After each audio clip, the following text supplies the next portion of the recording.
라디오 서울이 개국한 7개월 뒤인 12월 7일 동양텔레비전 DTV가 현재의 신세계백화점 사옥에서 우리나라 첫 민영 텔레비전으로서 건전하고 유익한 방송 제작을 표방하면서 개국했습니다.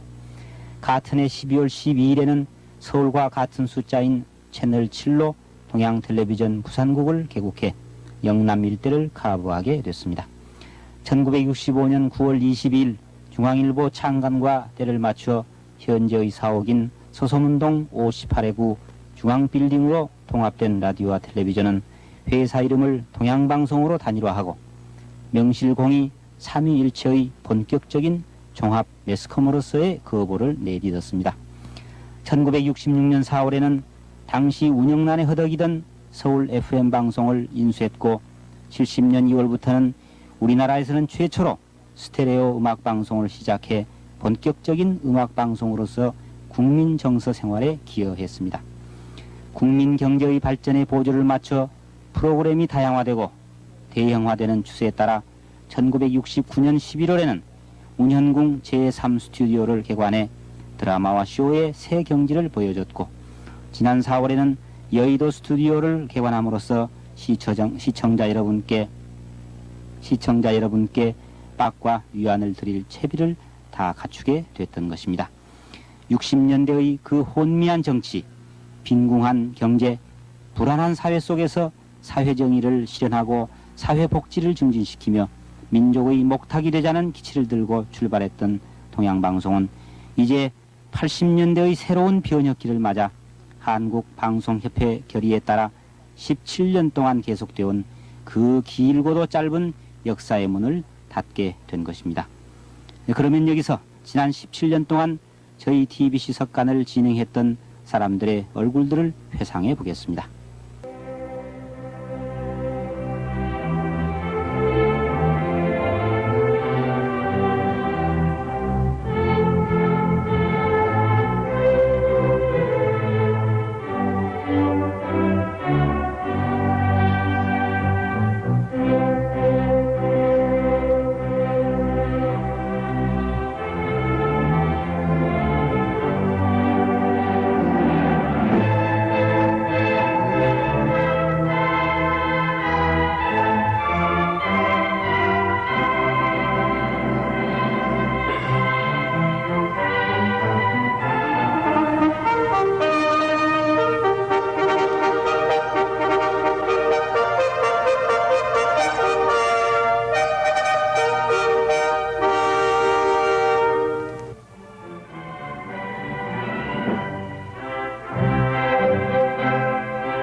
TBC 리포트.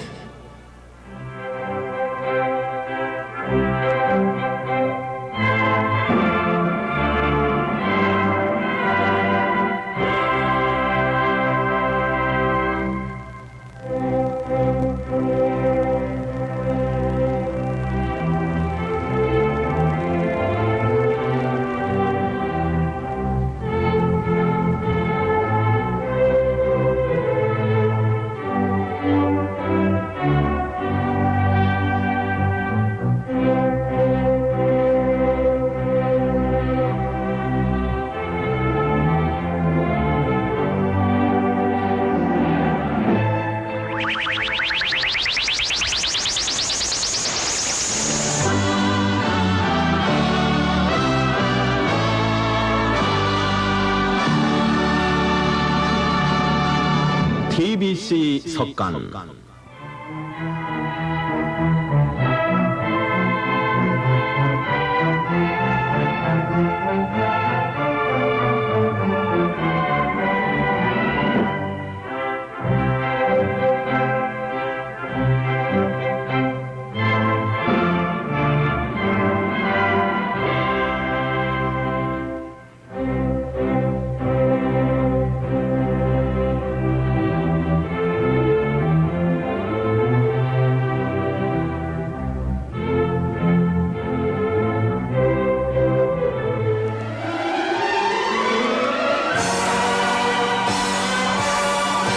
TBC 석간.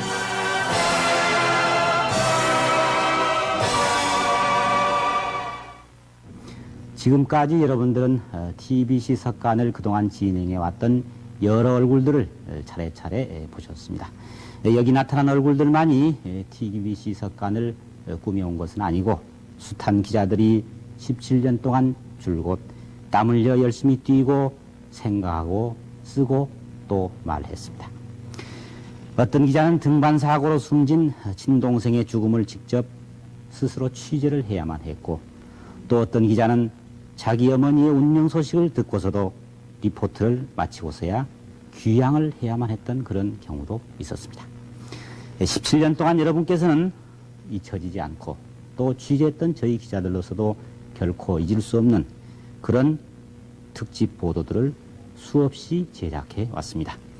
그것들 가운데는 너무 오래된 것들은 자료들이 없어진 것들이 많고, 또 최근 것들은 너무 많아서 이 시간에 시간이 허용되지 않기 때문에 여러분께 모두 소개해드리지는 못하겠습니다만은 몇 가지를 골라서 TBC 석간의 역사를 거슬러가면서 여러분과 함께 공감했던 특집들을 소개해 보겠습니다.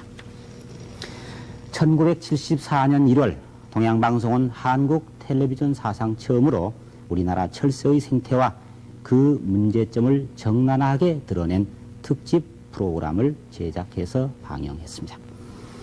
74년도 방송문화대상 보도부문 상을 차지한 이 작품은 낙동강 하류 철새 서식지대와 거제도 해안 그리고 내륙지방과 제주도 일원에서 전쟁에 의해서 황폐되고 공해와 무분별한 남획, 또 누구 하나 거들떠보지도 않아서 보금자리를 잃고 멸종돼 가던 철새의 실태에 관해서 진단을 함으로써 국민과 당국에게 자연보호 필요성을 일깨워 줬습니다.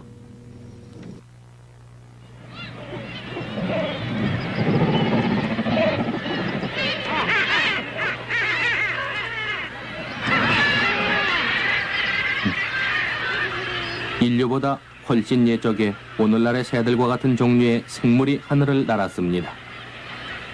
새를 연구하는 학자와 화석학자들은 그 시기가 1300만 년 내지 200만 년 전이 아닌가 보고 있습니다. 핑하기에 숱한 종류의 새들이 무더기로 죽었습니다. 오늘날의 새는 대략 8600종류입니다. 이 새들은 어디서부터 와서 어디로 가는지 그 여행은 신비에 쌓여 있습니다. 그래서 이들은 불가사의의 여행자라고 불리워지곤 합니다. 우리나라에도 많은 철새들이 날아들었습니다. 그러나 전쟁과 공해, 무분별한 남획과 무관심으로 보금자리를 잃었습니다. 이제 철새들이 머무를 수 있는 곳은 낙동강 하류와 거제도, 제주도 해안지대뿐입니다. 지난 72년 8월부터 수렵이 금지된 이 지역에는 큰 변화가 이루어졌습니다.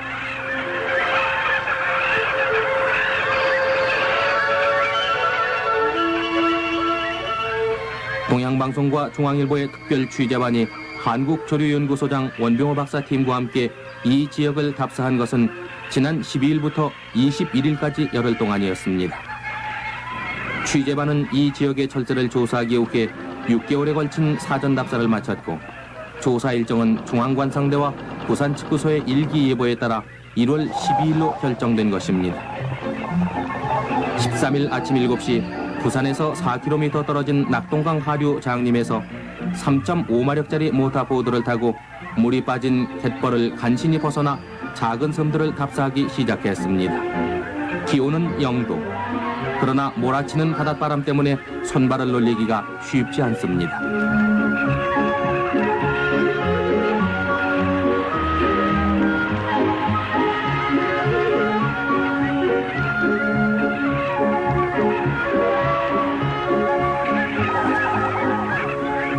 물속도에 이르렀을 때 새벽잠에서 깨어난 새들의 울음이 바람결에 들려옵니다.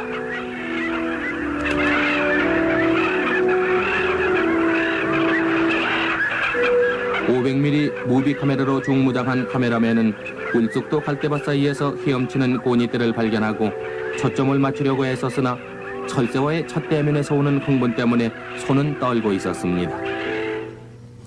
휴전선 비무장지대는 휴전과 함께 인적이 끊기면서 동식물의 낙원으로 변했습니다.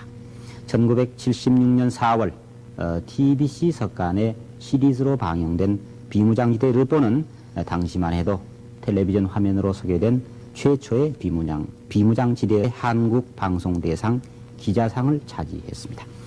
보관 상태가 좋지는 않아서 화면이 약간 고르지 못합니다만 그 일부를 보시겠습니다. 경기도 문산 북방 소리치며 북으로 달리고 싶은 철마의 염원이 새겨진 철도 중단점입니다. 철길로 서울 북방 46km 지점 철마는 이상 북으로 달릴 수는 없습니다. 평양까지 214km고 신의주까지 449km라는 이정표와는 대조적으로 경의선은 동강난지 4반세기가 넘었습니다.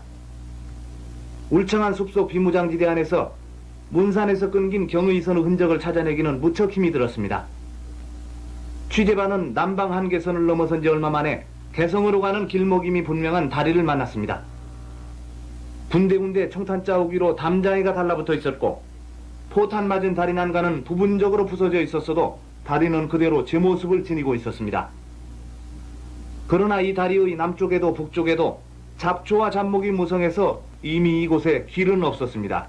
우리 취재반이 경의선의 흔적을 발견한 것은 바로 이 다리 밑이었습니다. 1906년에 개통된 경의선은 복선이었는데도 잡초 속에 남겨진 침목 두어 개와 전선 감겼던 애자 몇 조각만이 발견됐을 뿐입니다. 숲을 헤치며 기적 소리를 듣는 착각 속에서 군사분계선 가까이 접근했을 때 우리 취재반은 분단의 쓰라림과 함께 강산 구석구석까지 폐허가 돼야 했던 6.25 비극스런 잔해를 목격할 수 있었습니다. 행정구역상으로 이곳은 경기도 장단군 장단역 부근임이 분명한 곳에서 머리를 북으로 한 채 기관차는 신의주까지 달려가고 싶은 꿈을 4반세기 동안이나 반추하고 있었습니다. 이 기관차의 구멍 뚫린 보일러실에 흙먼지가 쌓이고 쌓인 흙먼지 위로 바람에 날린 뽕나무 씨앗 하나가 떨어져서 신기하게도 보시는 것처럼 뿌리를 내렸습니다.